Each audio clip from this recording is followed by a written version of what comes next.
Hai, konnichiwa. Di video sebelumnya kita sudah membahas dasar-dasar perhitungan matematika yang bisa dibilang simple, yaitu penjumlahan, pengurangan, dan juga perkalian. Nah, kali ini kita akan masuk ke materi baru, yaitu pembagian. Ya, ini juga merupakan hitungan dasar dalam matematika, ya. Sebelum kita masuk materinya, kita bakal kenalan dulu sama apa yang namanya pembagian. Pembagian sendiri itu merupakan salah satu dari 4 hitungan matematika yang dasar ya. Itu ada penjumlahan, pengurangan, perkalian, dan kali ini ada pembagian.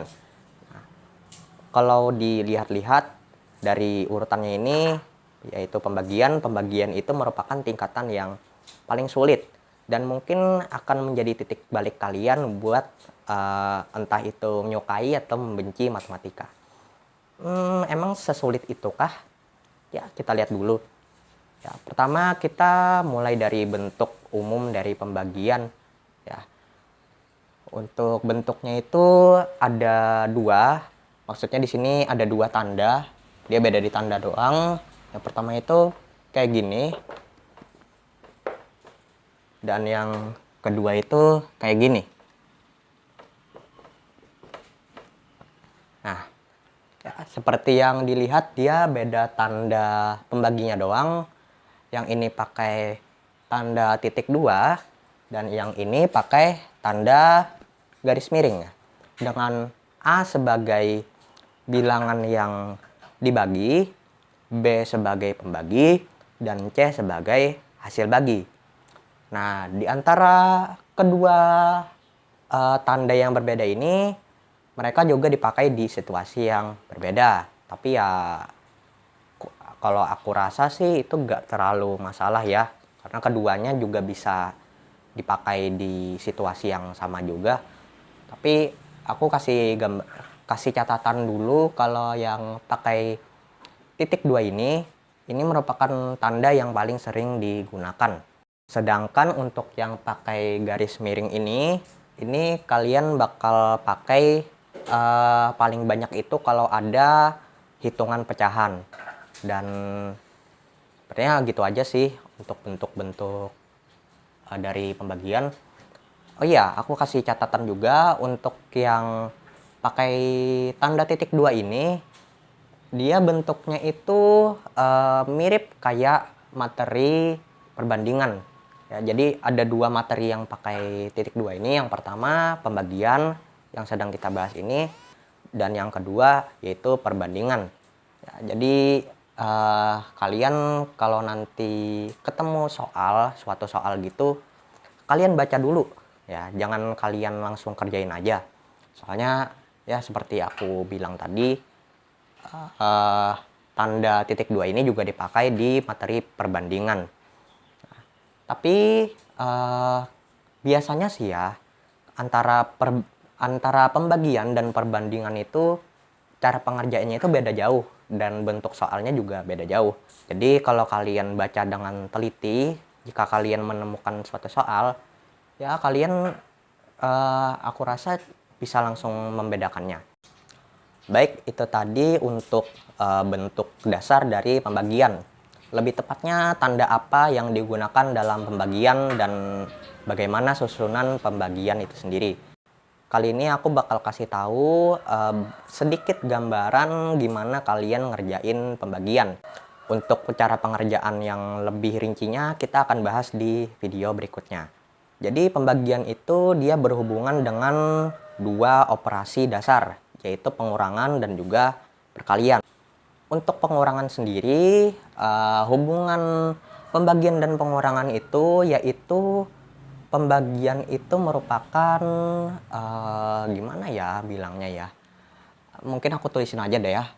Kalau misalkan A dibagi B itu kan sama dengan C ya. Kalau yang aku kasih tahu tadi.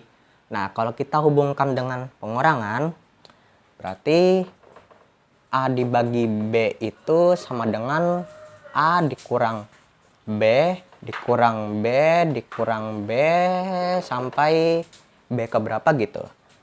sampai hasilnya itu 0.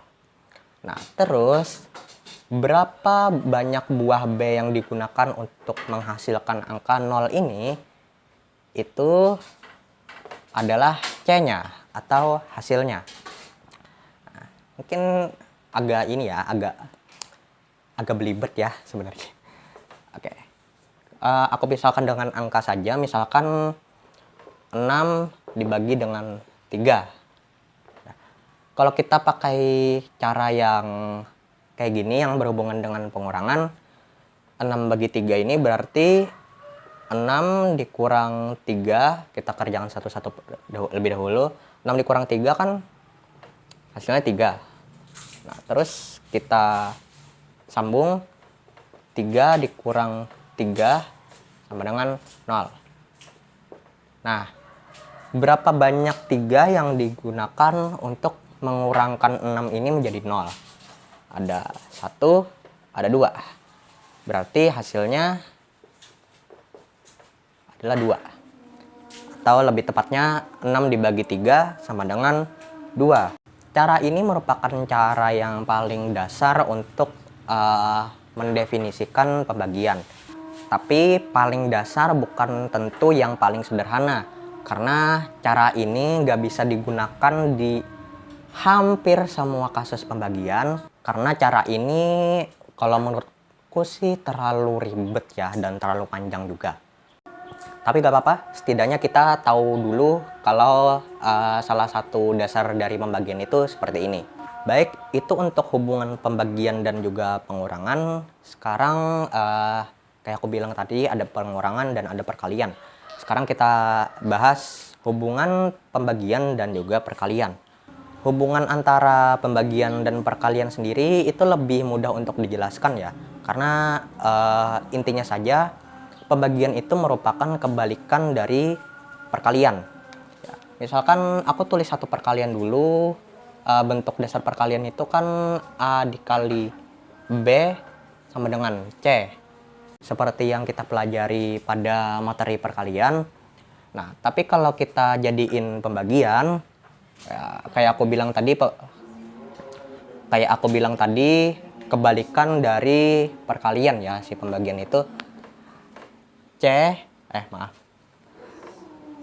dibagi A itu sama dengan B, dan C dibagi B sama dengan A. Ya.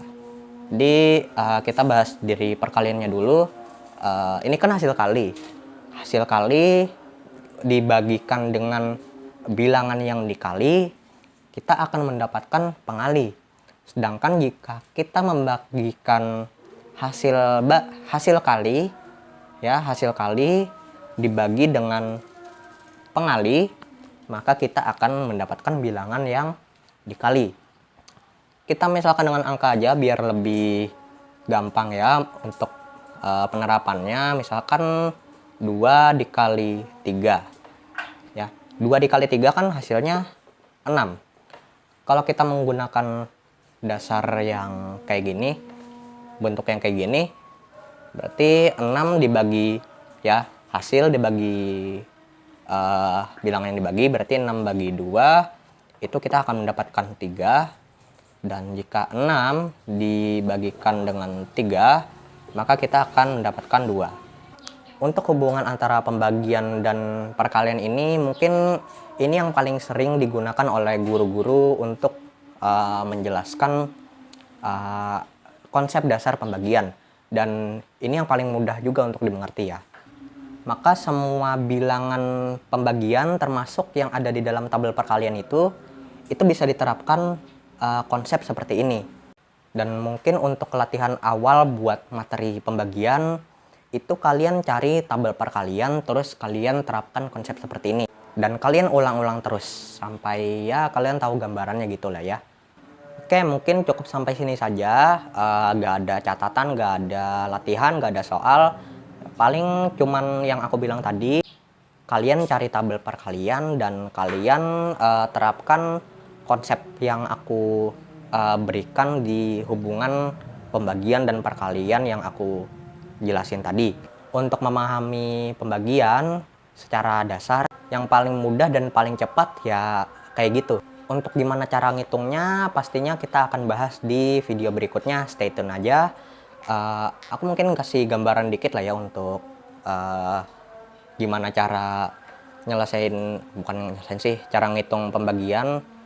Kita bikin kotak kayak gini, bilangan yang dibagi kita taruh di sini, terus pembaginya di sini, terus di sini prosesnya, dan kita taruh hasilnya di sini ya. Mungkin kalau digambarin kayak gini aja mungkin bakal bingung ya, jadi stay tune aja buat video selanjutnya. Like aja kalau suka, dislike aja kalau gak suka. Kalau kalian merasa video ini bermanfaat, share aja ke teman-teman kalian. Oke, jangan lupa subscribe juga karena aku bakal bikin yang lebih banyak lagi kayak gini. Oke, see you at the next lesson.